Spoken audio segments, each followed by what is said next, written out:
લે મારા દીકરો આવી જો. હા મારા દીકરો હવરનો થાય. તાર વગર તો મને ઘરમાં ગમતું જ નતું ને. લે મારા દીકરો પણ બેટા દુબરો ચમ પડી ગયો? ચમ નાની ખાવા નતો આવતો બેટા? ઓ માં તો પાછો ચય પડી રહ્યો છે. કોઈ જન તો રાખ્યું નહીં હોય છોકરા ઉપર.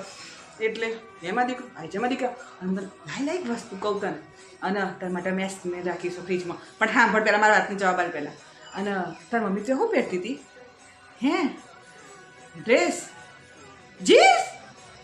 તાર માસીનું જ પહેરતી હે. હવ અત્યારે જીન્સ ને ડ્રેસ ને બધું પહેરી છે ને હવે એમ બધું નડશે કે મારું હોય પહેરવું છે. હે ભગવાન. અને ત્યાં કેટલા વાગે ઉઠી તાર મમ્મી? 9 વાગે? બાપરે. ત્યાં 9 વાગે હવે 5 વાગે ચો મેળ આવવાનો છે. હવે 8-10 દાડા તો આવી જ બનવું છે આપણું તો. અને બેટા અહીંયા આવજે. નહીં કરતા નાની કોઈ આલ્યું કે બધું આલ્યા? કેટલા આલ્યા? 500? તો બરાબર. લે હું ઠેકો